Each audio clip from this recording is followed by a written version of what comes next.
So our theme for 2017 is from 1 Timothy 1:18. The saying is trustworthy and deserving of full acceptance, that Christ Jesus came into the world to save sinners, of whom I am the foremost.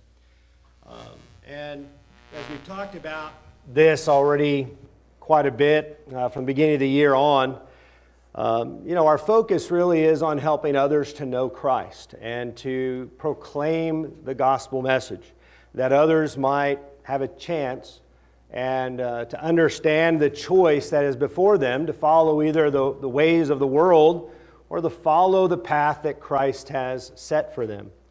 And this morning you might gather from the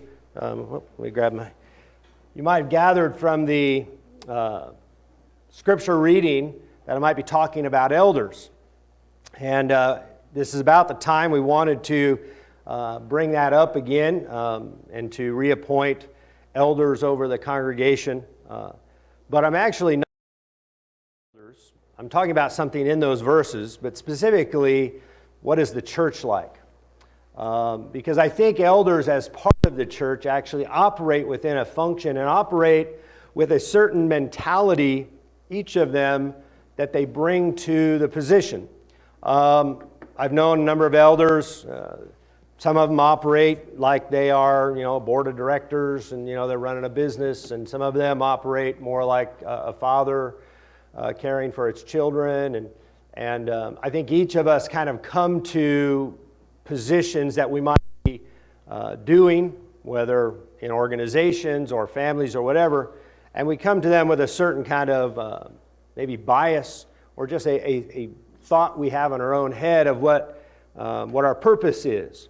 And so I wanted to ask the question, what is the church like? And think about this specifically in verses 4 and 5. When you look at elders, you're looking at somebody who can manage his household. Because if he can't manage his own household, how can he care for God's church, God's group? And a couple of things to notice, and I don't think I ever pointed it out before, but notice elders are never told to manage God's household. They're to care for it. They are overseers, which is not, by the way, an owner. It's not a shareholder. It's not a board of directors. The elder, the word used for him in terms of overseer, that has kind of a business concept to it, is one of somebody asked to manage something for somebody else. That's what an overseer generally was. And you're caring for something. And so he uses actually in this passage, in 1 Timothy 3, uses this word household. And I think when we see it used in a person, a man's household, we kind of understand that. And we probably in our own head think family. We think his family, right? Now, they might have thought a little bit broader than that, because a man's household could include a lot of different people besides, a spouse and children. It might have, servants and even slaves in their day. But still, it was that which was under the control of that person. But how does this help us understand what the church is like? Because the church, in a sense, is something unique to itself. It's not exactly like anything else. It is somewhat unique in that sense. But God does explain it to us in ways that it's like things we're familiar with. And so I want to start with, and is the church a family or a business? Now, if we think about the two structures, a family structure or a business, we think of the family, most of us, as much smaller, right? Business probably bigger. Now, I've been involved in business in a lot of ways in my life, and none of them have ever been as large as the family I grew up in. My family was much larger, especially if you included, and that doesn't even include really all my cousins. If you just include my grandparents and me, my grandparents, my aunts and uncles, and my brothers and sisters, I think it totals about 29 people. I've not been and operated any businesses with that many people in it.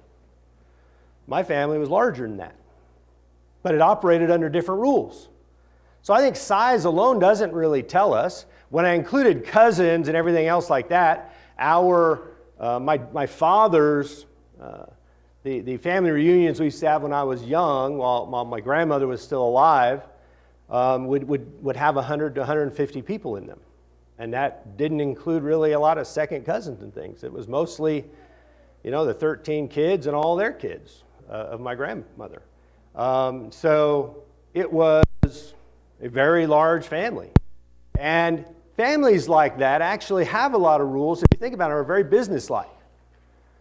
There are a lot of requirements in some families. Sunday dinner. Are they supposed to be there for that? Yeah, kind of an unwritten rule in a lot of families. That was, to a great degree in my father's family, especially those who lived in the area they had still all grown up in.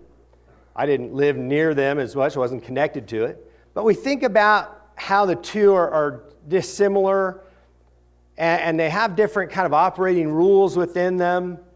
Their structure's obviously a little different. Families have at the head of them parents, don't they? Or grandparents, depending on the family kind of structure you're looking at.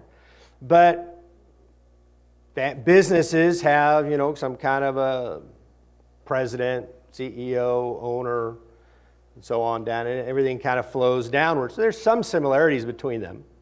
And I think if we thought about it for a while, and I'll probably explain a little bit more, but if we think about this for a little bit, we'd probably choose different kinds of models for different things, which in the world we have, haven't we? In fact, I'd like to point out a couple of things. I think there are a number of institutions of man that actually mix the two. Especially you think about military. At the smallest unit, at just a person's unit, do they think of themselves kind of as families, brothers? Absolutely. Now, as we move up, if we look at just the United States of America's armed services, that's a big business, isn't it? One of the largest organizations in all the world. Has a lot more people than probably a lot of some of the biggest, and controls a lot more money than even some of the biggest corporations in the world.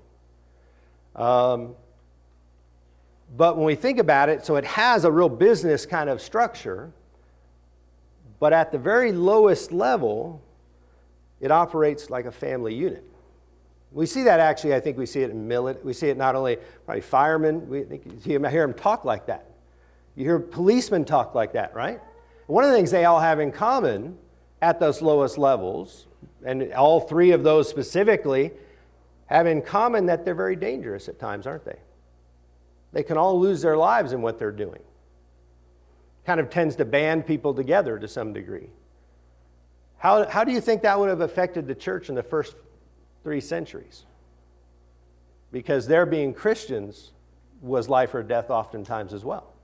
And so how that would have had an effect on those small groups of Christians, right? How important would it have been to somebody to have a network of other people, like-minded people who they could talk to, who could share their struggles with the world was giving them, could understand what they were going through? Because if you think about both military, police, firemen, they can all understand what each one of them are going through, can't they? That's why they talk to each other. That's why they're bonded together in ways that others don't bond with them. But we don't really, as Christians, often have that same sense anymore, because Christianity for a long time has not been, so persecuted. Now, that's not true all over the world, but been true in America for most of America's existence. But the blend of those two, we might even think the church maybe is a blend of them to some degree. But I think how we answer this question decides why people do the things they do when it comes to churches. And so that's kind of some other things to think about here. And I'm going to talk about this probably how this, I think, implicates or how this affects the way we think about ourselves and how we operate and how we work together and how we strive together. Some answer we're incorporated, right? This little congregation here is incorporated. And we have a lot of legal requirements for that. So we talk about, appointing trustees, the people who sign documents for this group. Every year we have to do that. We have minutes we have to keep, especially for that annual meeting and such. We have to do all this business stuff. By law, in fact, churches in America are automatically 501c3s, whether they apply for that status or not. And so there's a real, in America, churches have kind of always had this status of being somewhat a business entity. Now, I think that comes from the history, because churches really were, the founding of America, that time frame, churches were really business structures, most all over the world. But doesn't the family also have to go through a lot of legal hoops? About marriage. In the United States, to be legally married, you have to actually have some kind of legal document. Now, that hasn't been true in society for a very long period of time. Even back, I was reading some historical information I have about the Middle Ages. And the church, one of the things that came about, and some of us might think, Roman Catholicism developed this idea that you have to be married in the church in order for it to be observed and to be godly, to be correct. And that actually didn't develop until late in the Middle Ages. And partly it developed because they were, for a number of different reasons, but they would sometimes go to the steps of a church. They didn't usually do them inside, but they would go to the steps, and maybe a priest or something would say some words and recognize their marriage. But actually, even the church at that time recognized that a marriage happened when two people made an agreement. They could have been privately. And that's actually the way it was throughout most of humanity until modern times, that marriage was a decision between two people. But one of the historical things I was reading was one of the issues that Roman Catholic Church dealt with a great deal was issues of marriage. And about 80% of their kind of trying to settle disputes had to do with marriage. And it was very common, in fact, 4 out of 5, 80% of the time, it was a dispute whether somebody was married or not. It was a woman saying they were, and it was a man saying they weren't. Some of us could probably imagine why that might be. We can probably picture some men saying in private with a woman, "Oh yeah, let's get married. We're married." And then a little while later going, "Nah, I didn't say that." I'd understand the motivation for some of that. But when you think about marriage, about buying homes, paying taxes, driving cars, it all has structure, at least as God designed it. There's an authority in families that there is in businesses as well. There's a certain structure to them. They're not quite as structured, though. And the other thing is, each family can kind of structure themselves in their own ways, can't they? Each member of the family could maybe do things a little different. One family might operate a little differently than another family. In general, we understand the family. I don't think the legal requirements force us, by the way, into either of these, because I think there's legal issues to deal with regardless how we see ourselves. I think we do it. I think we operate churches like a business mostly because we're more comfortable with that. Or at least some are. And we might think about why that is to some degree. A lot of us haven't grown up necessarily in wonderful families, have we? And so when we think about, we're going to have a family here, if we just talk about everything as a family, we don't really like family. For some people, a big organization coming in, like even say government, comes in and requires certain things, that actually can be seen as, I want to trust government more than I do the local people. Imagine yourself being black during Jim Crow in the South. And then the federal government comes in and basically says, we're going to enforce a bunch of rules that the local people aren't doing because they're good old boy networks not letting certain people in. Which organization are you going to prefer if you're black? Which one are you going to trust more? I think we can actually see why certain groups of people in our society, in fact, favor certain types of organizations over others, and it has to do a lot of times with their history and their experience. Because sometimes, when you come down to family members, how often in a family has maybe one of the children been the black sheep? That's no fun being the black sheep of the family. And so family's not so fun for that one who's the black sheep and looked at a certain way, and everybody kind of dumps their problems on it. It's always that person's fault. Happens in families from time to time. So we look at families that don't function godly or don't function well, and we go, oh, I'd much rather be in a business kind of setting. Because in a business setting, I've got rules that protect me from other people who are abusive. And so we think about, in a family situation, in fact, helping other people is hard monetarily, physically, and emotionally. If we are bringing somebody into our family, well, there's just one person we bring into our family, we're going to feed them, we're going to care for them, some person who's been dire trouble. Is that going to be an adjustment for all the family? Sure. Well, what if it'd be easier, right? If maybe a few of us families banded together, put some money out for that person, and then just, we could just have a little organization to run them. It's easier. It's a little less stress. In fact, there are times when the stress is so much in trying to care for somebody, maybe an elderly parent, that we can't handle it ourselves. And we actually require help of others.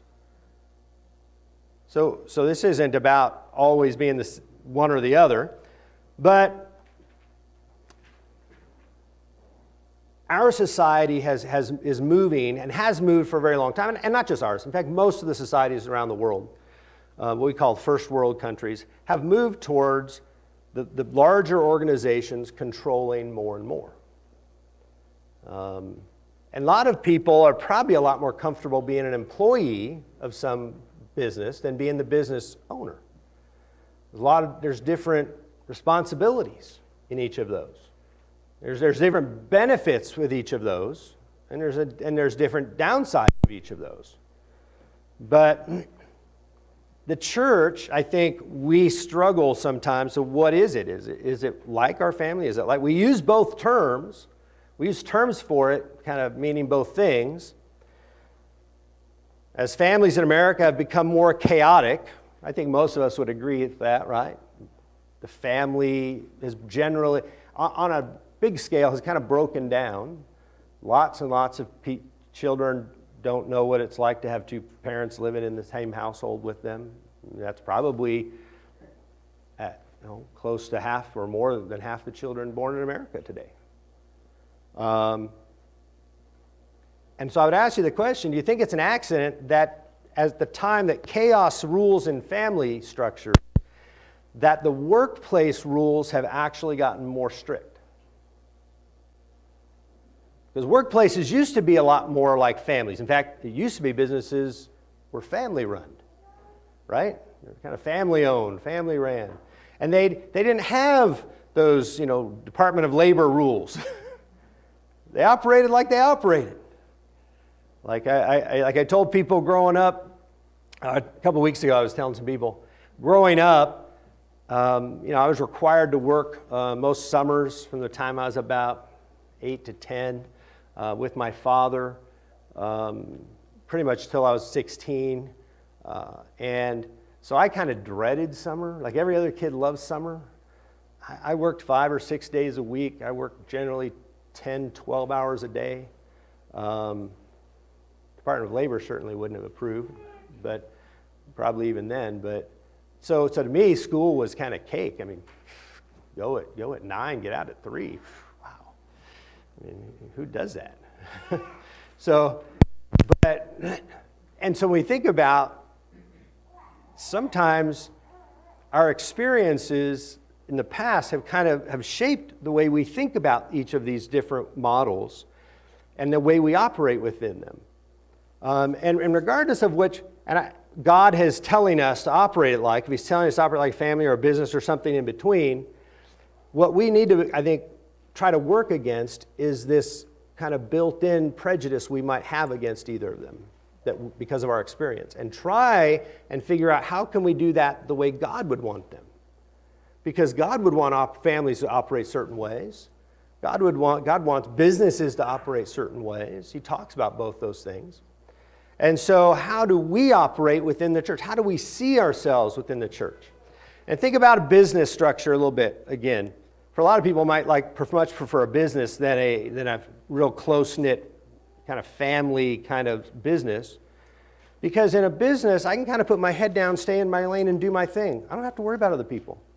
I don't have to worry about whether they get their stuff done or not. I don't have to worry about agreeing with them. I don't have to worry about getting along with them. I get to stay in my lane. I get to cocoon in my cocoon. Maybe you get a little, cubicle to cocoon in, and you can just put your blinders on and just kind of focus, and you can shut out the world and the chaos. Because to some degree, everybody has to learn to shut out chaos. Get to go have a job, and you're upset. Something has upset you, and you have to go to work. What do? You have to shut it out, don't you? You have to try, and sometimes we call it compartmentalize. I got to leave that aside for another time, and I got to focus.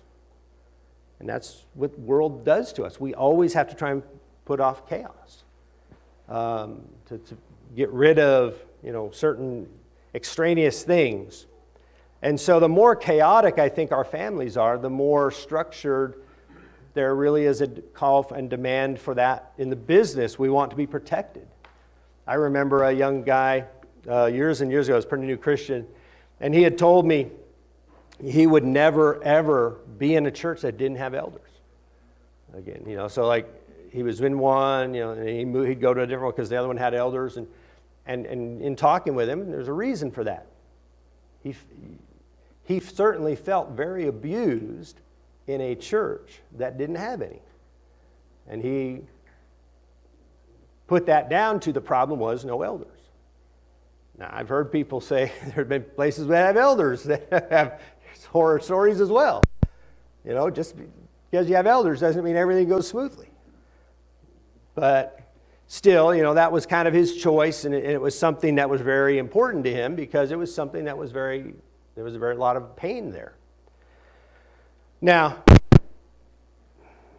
I think in our attempt to function, that we need to make money. We know we need to make money for ourselves. We've got to feed ourselves. We've got to take care of the bills. We've got to provide for other people. We've got to go to work. And so at work, it's like, okay, I need to not have all these distractions. I need don't bring up all that outside stuff. Don't talk politics, don't talk religion, because isn't that generally the mantra at work? You don't talk politics, you don't talk religion, you just do your job. Do your job. Stay in your lane. Be mindful, be focused, don't worry about the other stuff. Just try to get this stuff done. So we create these strict rules of engagement to protect ourselves from the chaos. Some of that's necessary, I think, and suspect. But families are messy. Businesses run efficiently, at least so we think. But with strict rules of engagement, turning off the emotions is that cold-hearted. Now, some people look at the business structure, and their view of the business structure is that it's really cold. It's impersonal. And therefore, it doesn't consider the individual circumstances. Big organizations can't consider individual circumstances very well, can they? When the federal government has some kind of program they're running, can they take into account your special circumstances that are affecting you in Boise, Idaho? Not really. And it's pretty much impossible to do that. If you're taking care of millions of people, there's hardly enough time to deal with the 10 million different unique circumstances. So there has to be a bigger one-size-fits-all approach. Actually, I think these concepts actually are what I'm talking about here. I think actually is what's going on politically as well. I think we don't talk about. I don't think a lot of us even grasp the difference is why some people want this type of government, some people want that type of government. You get certain people that say, well, we need to move the the decision making down to the states and local levels. That's more like personal, family, deal with individual case by case. Others feel more safe and protected by the big government and taking care of it. And so, but why? Why do each of them do that? I don't even think we really grasp sometimes or even think about why other people want one or the other. And I don't think it's because one's, evil or not evil. And I don't think it's a matter of good and evil. I think it's a matter of where we find where we trust more. I think it has some matter to do with that. Probably has a lot to do with our experience in life. Now, families are a little easier, because when you're working together in a family situation, does the interpersonal relationships affect the work? Yeah.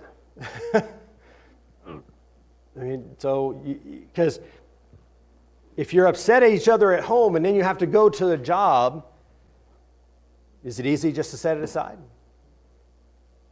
No. But what do you in order to really work together well, what do you have to do as a family? You got to settle those things, don't you? Can't let them just fester.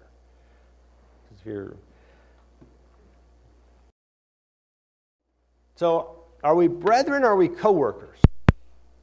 We're called both in Scripture. But I think there's a different mindset. If we're brethren, we're there for each other. Do or die. If we're just co-workers, then I come in and do my thing, do my time, and I'm kind of out of here. There is a different mindset between a person who is a family member and a person who's a co-worker. Do you feel obligated to go to a co-worker's if they're having a funeral for their spouse? Probably not, unless you're close to them, right? Unless you're friends with them, you don't feel any obligation. You feel an obligation to go to family members if they're burying their spouse? Yeah, you do. Feel an obligation to get together and have those kind of Sunday, meals with your family, or at least if your family kind of requires that, demands that? We don't have that with a coworker, do we? We don't have those same sense of obligations. Now, some people much prefer the coworker. The coworker relationship allows me to kind of sit down and put away all the trials and allows me to kind of shrink in and try to ignore the stress of life. Especially if I'm not an outgoing person, but I'm an introvert and I'm just trying to minimize, the chaos and the anxiety and stress I feel. I'm probably a lot more comfortable in that situation. Now, if you go, almost everybody that attends seminaries today to run churches, they learn how to run a nonprofit organization. They take business classes and stuff. They learn how to develop and advertise programs that will get people through the door. I suppose the intentions are probably good, but they're probably even trying to do good works and maybe even save some with the gospel. But the thinking is we've got to set up a big organization, and then and I'm going to show you this. I think show you kind of a visual of this in a little bit to see how this kind of runs. But they don't even study the Scriptures. Is not the main focus of study. They do some studies of Scriptures and different things, but that's not the main focus of most seminaries today. So my question is, how does God want us to do good works? Is that important? Is the how we do good works important to God? Or is it just that we do them? Is it the ends justify the means? Do it however, just to get it done.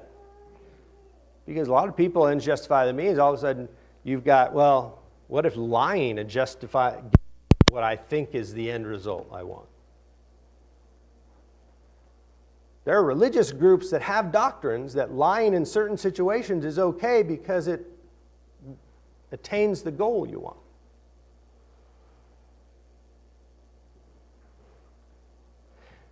This isn't new, by the way, what I'm bringing up for the church. This goes way, way back. Let's talk about some give you a little historical perspective here. In many medieval churches were owned privately by wealthy laymen, monasteries, or bishops. It used to be that churches, especially in the Roman Catholic portion of churches, that there would be a parish, and they would say, okay, that parish could be bought and sold by anybody and owned. And the owner could sell it, pass it on as property as he wished. Its revenues went into his pocket. He appointed the priest. He had him ordained. He paid him. Many owners gave the parish to a priest as a living, who as rector received all or most of the revenues. There were financial institutions that gave loans to buy churches. Not buildings, to buy the church, and looked at the revenue of the church as the income of what you were buying, just like a business. That's how they saw them. All through the Middle Ages. During some of these periods, church offices were bought and sold openly. Church officials lived sumptuously, loaded with gold and clad in purple, as a critic actually wrote. Money could buy any kind of dispensation, even for receiving stolen goods. A dispensation is basically to receive forgiveness. Went out and stole some stuff. Well, if I go to the priest and I give him a portion of it, he might forgive me for it. The corruption so angered people, they sometimes ransacked monasteries or killed bishops because of it. Most of us would think that's the model God has written about. But we think about what we're part of. Jesus' group. Acts 2:47, the Lord added to their number, day by day, those who are being saved. The Lord added them. The Lord adds us to His group. All those people whose names are registered in heaven, the Lord does that. None of us have any control over it, other than just ourselves coming to Him and making that plea. Jesus is the head of His group. Colossians 1:18 says He is the head of the body of the church. Now, He's the head of it. What does that mean, to be the head of it? He is the beginning, the firstborn from the dead, that in everything He might be preeminent. He's preeminent. He's in charge. How many of you are the older siblings and were put in charge of the younger ones? I only had one younger one and 7 older, so I was put in charge of a lot, and I was put in charge of just a little bit. But I've seen both, and when you're the youngest one, you never get to be in charge. But Jesus is in charge. He's the head. And He calls it God's household. Actually, in 1 Timothy 3:15, I want to connect this back to the beginning of why I had the passage there in 1 Timothy 3 about elders read. It says talking about a man's household. He tells us here in 3:15, if I delay, you may know how one ought to behave in the household of God, which is the church of the living God, a pillar and buttress of the truth. He uses the exact same word here for God's household as it is for man's household. So he's very clearly saying that the church is God's family. And the question is how we see ourselves in that family. Do we see ourselves as just co-workers in the family, or do we see ourselves as absolutely instrumental people who cannot be replaced in the family? Because if you think about a family with a bunch of children, at times, some of those children can't do much, can they? They're not that instrumental. They can't do a whole lot when they're real little. But do we consider them unimportant? No, we don't think about that, our family, that way, do we? That concept is, we just don't use that about family. Well, which one of the kids is least important? Well, I could probably do without that one. The rest I really need. We don't talk that way about family. We think that way, though, about in a business, don't we? Do we think, are we really important to the business? If we're really not important, what might happen when times struggle in that business? I might be one of the first to go. because I'm not that important to them. Doesn't mean they don't like me, but from a business decision, you're just not that valuable to us. So I think mentally how we see the church affects how we see ourselves in it and how we actually interact with it. This is why I think this concept is important, and I hope it makes sense to you. I've been thinking about this for actually a very long time, and I know when I've had lessons like that, they're kind of sometimes hard to focus for me. I have a lot of different things I've been thinking about, a lot of different things, and I've cut it down to what you're seeing today. But we are part of God's house, and every one of us is one of His children. And every single one of us is as important to Him as every other one of us, just like every child is to their parents. And I think we need to remember that for our own sake, our own way we see ourselves within His church. The importance and value He has on us is that high. But also, I think, in the way we see how we interact with one another and how important that is. We need each other, just like families needed each other. So what's the purpose? To train members of Jesus' group to serve others. So He gave apostles, prophets, evangelists, shepherds, teachers to equip the saints for the work of ministry, to basically serve people. That's what the church is when it's gathering together, when the apostles called people together, and the prophets or the evangelists or the shepherds, teachers, and they were when they gathered everybody together, what were they trying to do? Here's how God wants us to act. Here's how God wants us to interact with one another. Here's how God wants us to interact with those who aren't Christians. Here's how God wants us to behave and care and love like He does. A lot of times we see the church as an entity that organizes programs for people, because that's what a lot of times we see government as. You know, historically, governments, they took taxes because it was the government's responsibility to do justice, judges, and a military, and create rules and laws, but not to run everybody's business. But we see that has changed dramatically.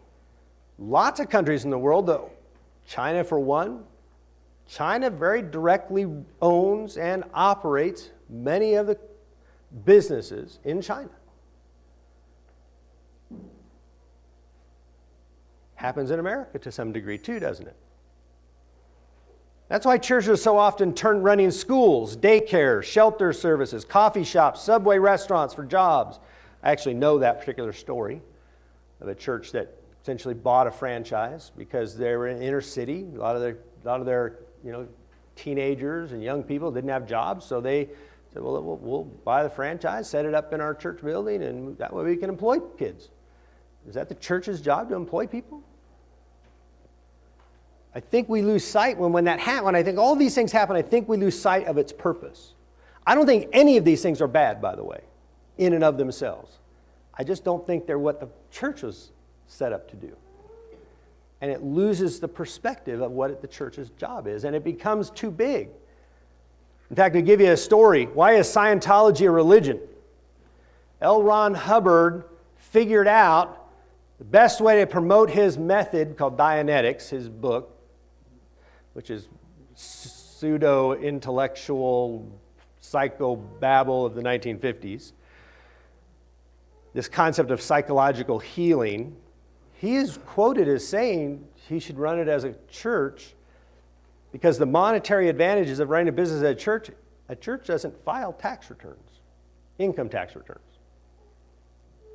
It's one of the reasons that clergy in churches are not at all involved in Social Security in terms of the church. Church, even if you get a W-2 from a church as a clergy member, they can't withhold Social Security for you. Is your all clergy member by law are self-employed when it comes to Social Security. It has to do with this rule, by the way. A lot to do with it.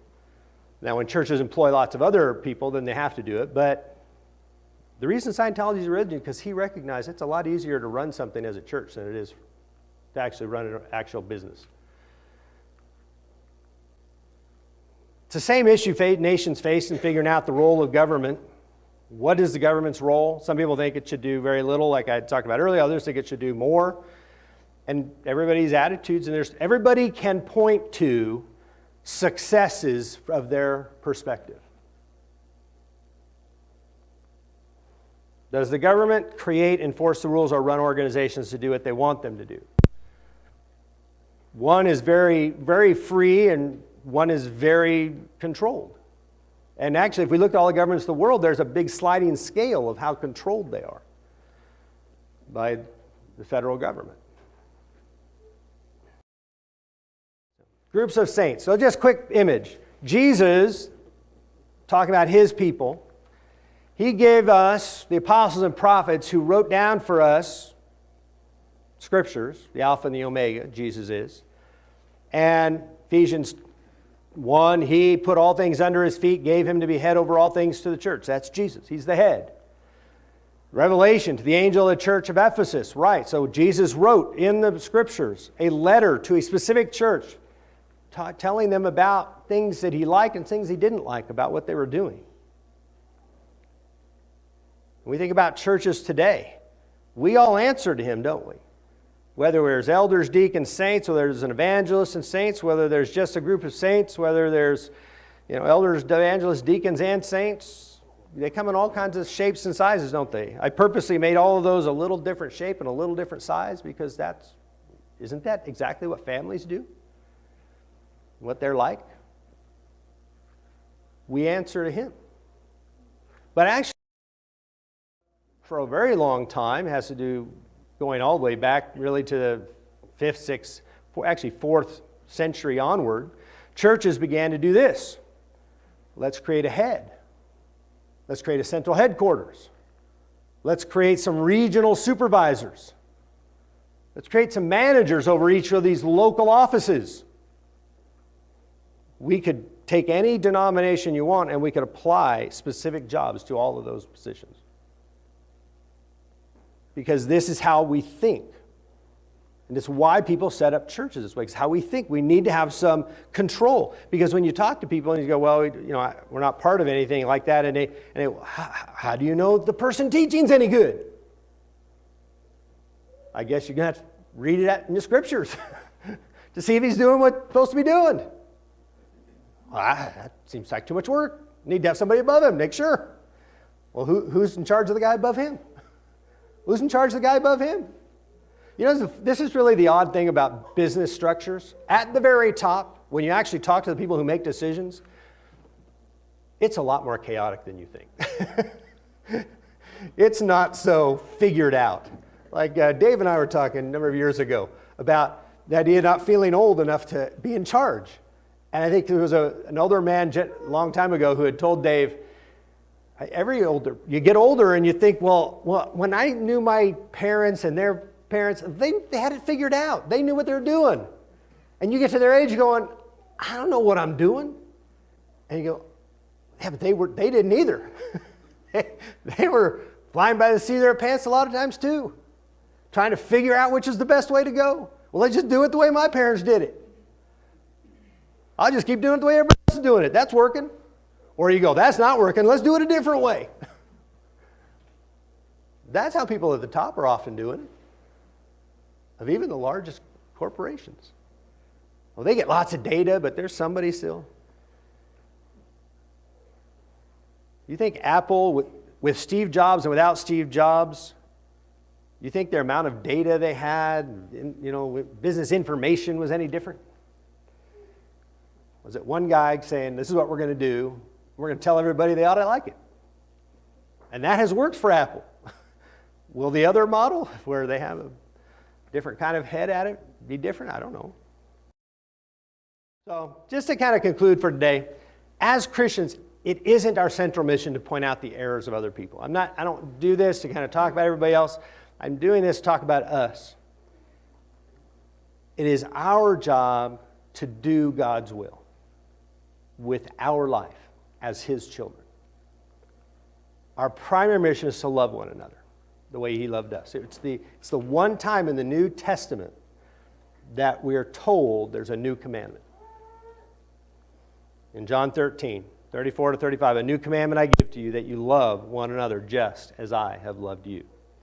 You also are to love one another. By this, all people will know that you are my disciples if you have love for one another. Now, there's more to it, but love is where it starts, isn't it? Everything flows from love. Speaking truth in love.